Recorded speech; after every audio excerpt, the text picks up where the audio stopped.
And he had been watching a news broadcast about a shooting in Chicago. That's what it was, where a cop shot a man, a black man, and then rushed over and tried to save his life. He had a hard time understanding why the policeman would try to take the life and then try to save it. He didn't understand the contradiction, and I don't know that they've still clearly dealt with that. Our reality that we know, that we accept as reality, is extremely foreign to a lot of other different races. They simply don't understand it, and there's like no way we could really truly rationalize it to them when they truly come from a space of unconditional love or mutual respect. And I have not done a good job in explaining it to them, because when I really stopped to think about it, it didn't make any sense to me at all either. So as Val would say, it's time for a new paradigm. And I guess that's what Ramtha is doing, teaching all of you and those before you and those to come after you. I've given a lot of thought to our race and the character issues, and I just want to share with you some of my thoughts on the human race and about people. A lot of this comes from my own experience dealing with us.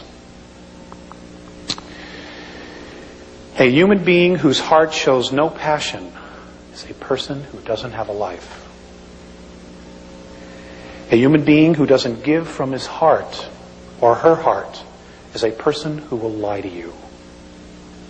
I've had to learn that the hard way. A human being whose heart is committed to nothing is a person who will not try, who will only take. A human being who is not willing to risk or take chances for love is a person who is absolutely empty inside. They're already dead. They're just sucking up air. I've come to this conclusion because of my relationship with Morine and Visayas. I absolutely love these two beings. They are my fathers, my brothers, my friends. And,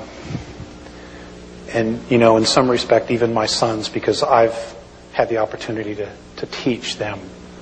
Even English, it was like, I felt like I was a really big deal.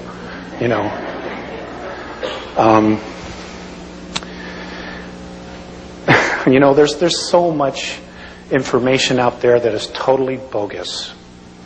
I went to the Star Visions conference. I'll probably get into trouble because this is be on video, but I'm not going to do it anymore anyway.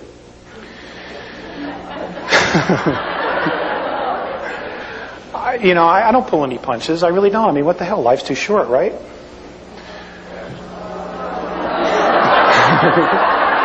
Okay. This incarnation.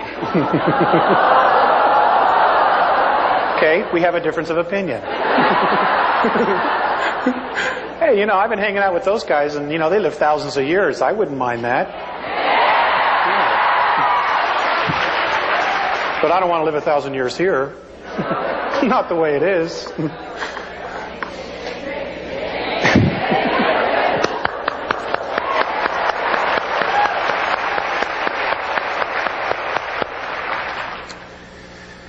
Okay, where was I? Star Visions, thank you. See, it's the insomnia, little munchkins around 3:30. Somebody wrote in a card we got, up around midnight, when you hear that mournful cry, just remember at 3 a.m. you can give it another try.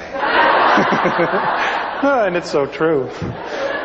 The Star Visions, there was a guy there who had some pictures of some craft, and he said that he has been in contact with Syrians. And he mentioned Cirrus B. And then he went on to make a speech, and Jesus Christ is a starship commander. He lives on Earth underground in a place called Valley of the Echoes, and that they're coming back and there will be a war, and those who are not in favor of Jesus will be destroyed. And they gave this guy a standing ovation. I'm not kidding. They gave this guy a standing ovation. And it was really sad because these people don't have a clue. They don't want to take responsibility. You know, they can totally thwart this war.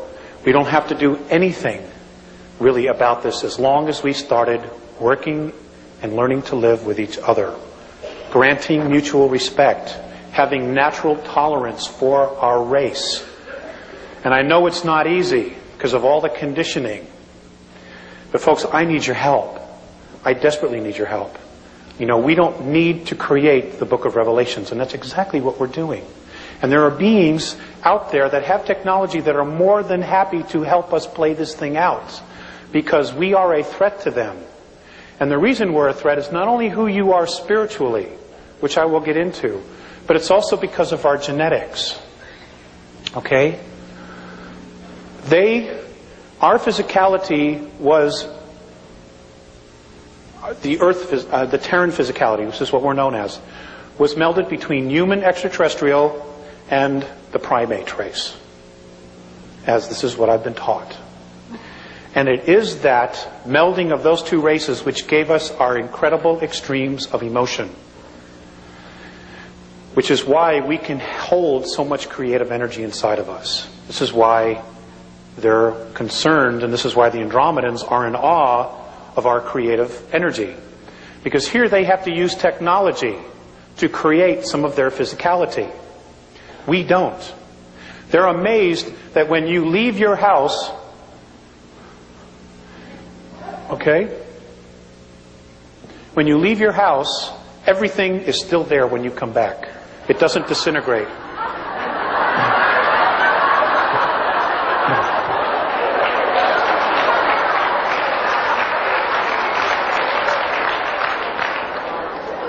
Now, if you live in South LA, well, then you got to worry about your stuff being there.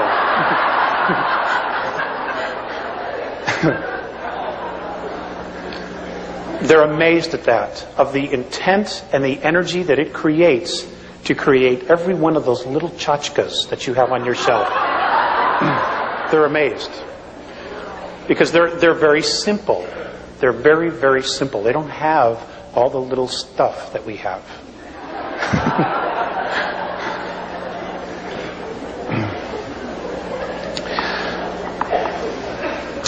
According to the Andromedans, what they have been able to discover, and apparently other races also have discovered this,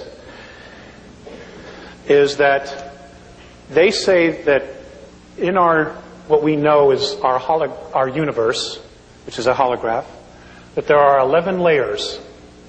I'll just deal with this. 11 densities, and now apparently there is a 12th. This is their perspective, okay? And they say that we fell into time, into physicality. They say, the Andromedans say, that many of the other extraterrestrial races are fascinated by what it is we know, that we have locked up inside of us.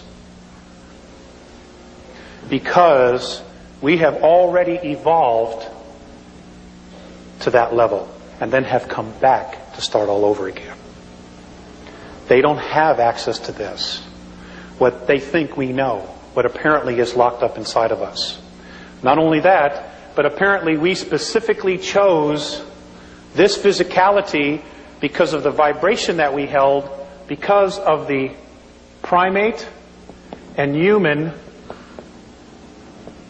because the physicality was able to hold such an extreme of emotions that we chose this physicality. And when you couple that with the idea that this physicality is also made up of 22 races, one of which includes the Andromedan race, they say we're royalty. They say that every single one of you is royalty on this planet.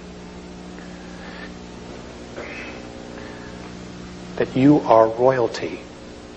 And that many of the other extraterrestrial races, particularly the benevolent ones, acknowledge this because of the fact that we are spirit And we have these genetics inside of us. The dark ones, which include the gray men and others, they see us as beasts because of the